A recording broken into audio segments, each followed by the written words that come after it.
Bioshock Infinite is a game that I have been dreading to review for some time now. Not because I don't like the game, but because I don't feel as if the words that I say will do the game any justice. Bioshock Infinite was certainly a good game, um, and it did have some downfalls, which I'll get into later, but the main thing that I really found interesting was that I enjoyed, me personally, I don't play a lot of first-person shooters. It's not because I don't like them or think that they're bad. It's that I get, ever since Dark Forces, I used to play like Wolfenstein 3D and Doom, but around Dark Forces, if anybody remembers that game, it's an old Star Wars game from LucasArts, I started getting hit with a form of motion sickness. And it kept me from enjoying first-person shooters, so I just stopped playing them altogether.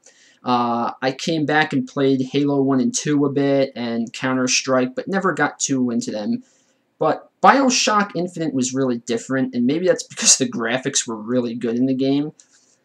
But for the most part, this was the first time I've ever played in a while, first time in a while, that I've played a first-person shooter and not felt sick. Um, so the main thing about Bioshock Infinite, I really wanted to talk about this game because I enjoyed it, and I was trying to think of something relevant to bring to the game that hasn't already been said. Because there are so many reviews, and I thought about talking about the ending, but there's so many people who talk about the ending to Bioshock Infinite already, I just said, you know, I won't go there. Instead, I started thinking about the game and the first Bioshock, and I thought to myself, what are some similarities between the game that really stand out and which are controversial? So rather than talk about what's already been said, I'm going to talk more or less about what's controversial about it.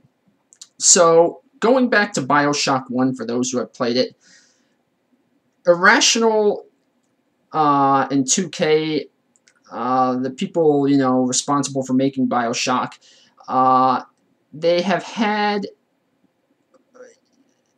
Bioshock has a habit of taking different social, political, and religious topics and showing the extremist angles of all the different sides of them. It also has a tendency to show brainwashing really at its best. In the first Bioshock game, we see brainwashing with the main character, our character. And, you know, that certainly was a major plot twist in the game. And Bioshock Infinite continues this theme of brainwashing, but on a much larger scale. This time, it's not an individual or a single person who's brainwashed. This time, it's an entire city that's been brainwashed. So, right off the bat, I'm going to say one of the things I've read on the forums, like GameFAQs and other different forums, is that Bioshock Infinite is a stab at right-wing culture. Both in social, religious, and political views. And while in some cases that may be true, I disagree with this analysis simply because of the themes presented. They display a much different tone than what we see in modern-day right-wing scenarios and scenery, so to speak. And while they indeed do parallel certain aspects, the one thing that comes to mind during this game is not that not that Bioshock Infinite is taking a stab at right-wing culture or just showing right-wing culture, but what comes to mind more about the city of Columbia, mainly, is that it exhibits more of a cult. And there's no better way to look at a land like Columbia than to look at its leader.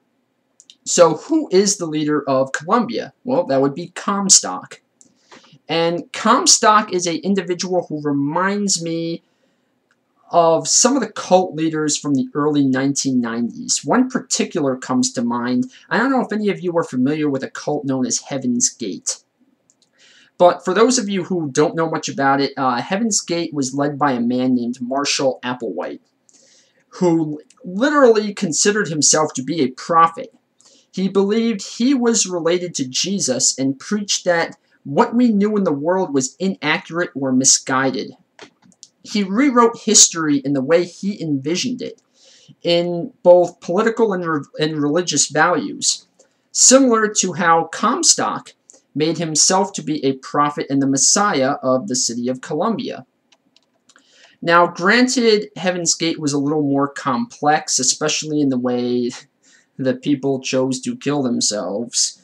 However, the brainwashing is there.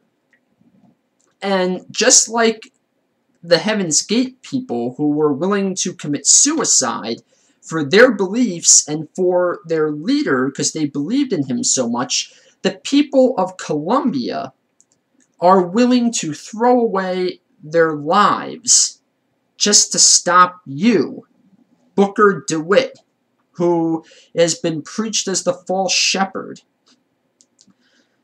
And they do this to prevent you from standing in the way of their Messiah, their leader. Similar to how the followers of Heaven's Gate were willing to lay down their lives at a whim for Marshall Applewhite. It's fanaticism.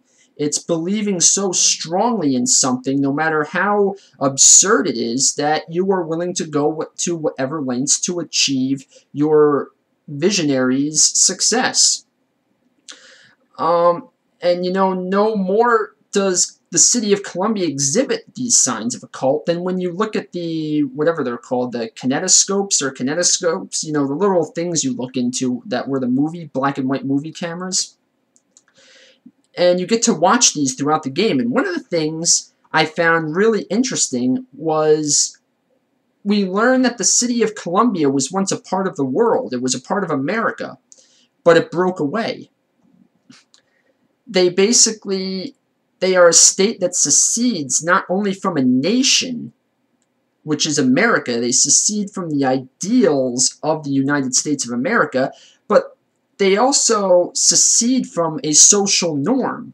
And if we look up, it's very important to understand what makes a cult a cult. And if you look it up, any dictionary term or anything will tell you that a cult is defined by a group of people whose social and moral mannerisms are considered, abnormal at large by society. And Columbia behaves in a way that's not normal to the rest of the world. They worship a man, Comstock, as their religion and their leader.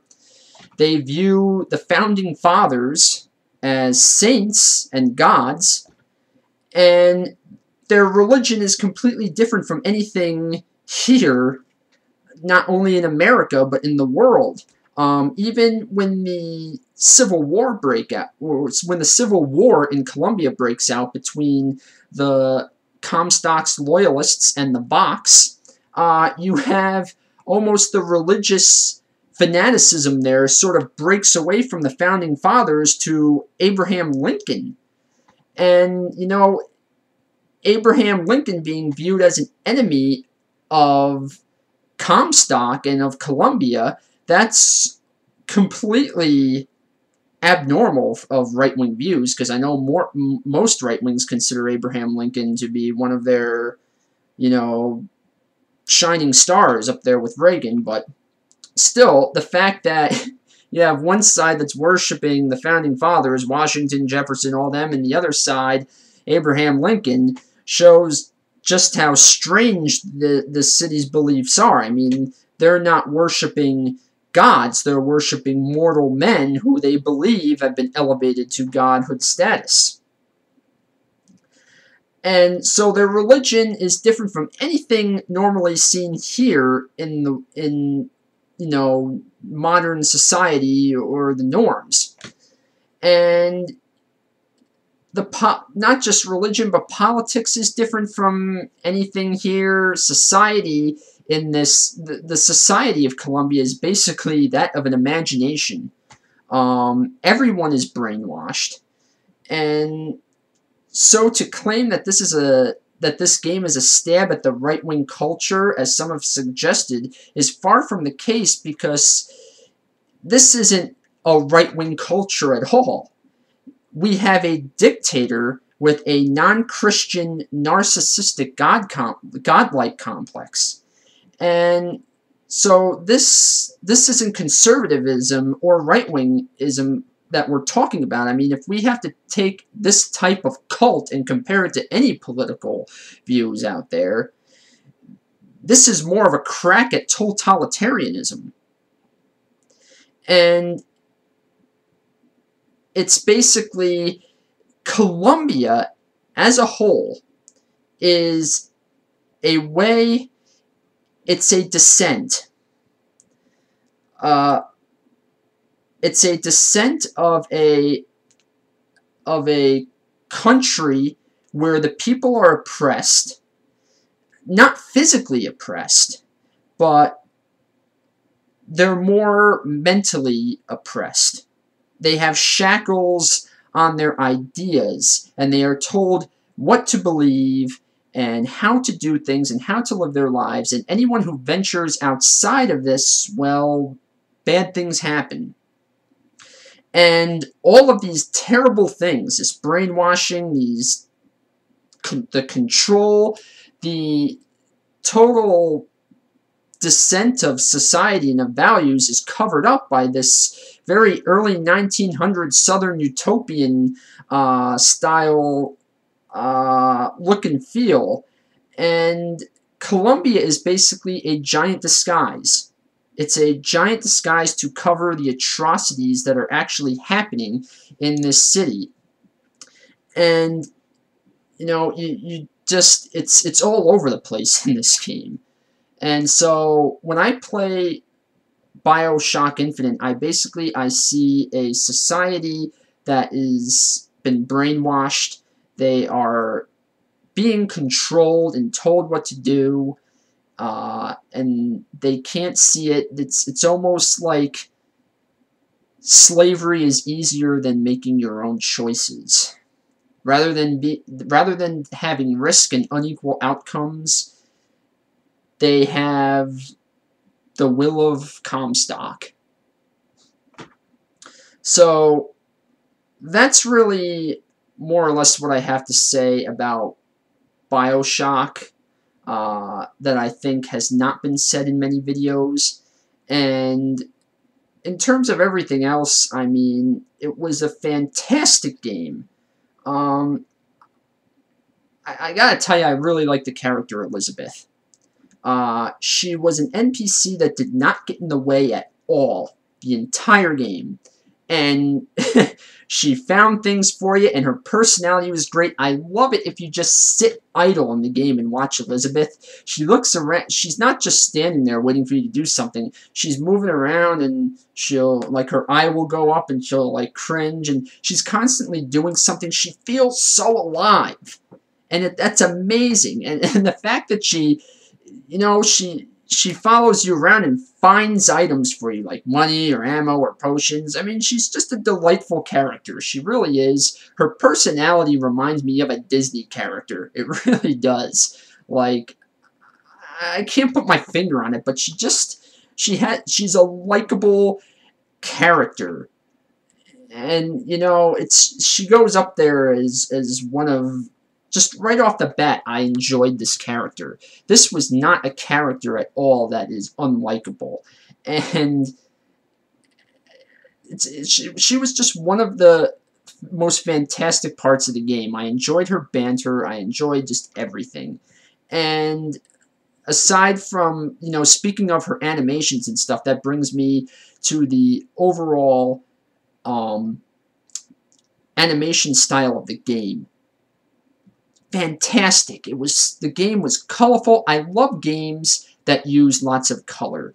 Games like Dragon's Dogma or Skyrim, not knocking these games, because these are fantastic games. Skyrim is amazing. Dragon's Dogma is amazing. I've never been able to get into them, though, mainly because I like a game that's colorful and visually stunning. And while Skyrim and Dragon's Dogma are definitely stunning and visually great, the problem I have with them is that they're too realistic. They're focused more on the real world color rather than I guess if you want to say that, cartoonish type of look. And a game that is colorful, like Bioshock Infinite, is going to attract me. It's going to pull me right in. It doesn't necessarily have to be cartoonish, but the more colorful you make it, the more fantastic to me it is. It's like what registers to some people may not be likable to others. But Bioshock Infinite pulled it off fantastic. What I don't think was great with the game was the combat. While the combat was certainly fun and dynamic, it got a little repetitive after a while. There were times when I just wanted to get to the next part of the game, and I'd be like, oh, come on, I want to just get through this combat, I want to get to I want to find out what happens next, and the combat felt like it was actually at some points just getting in the way of the story. And while having a game that has a great story isn't a bad thing, I mean, you know, companies have pulled that off great before, like BioWare.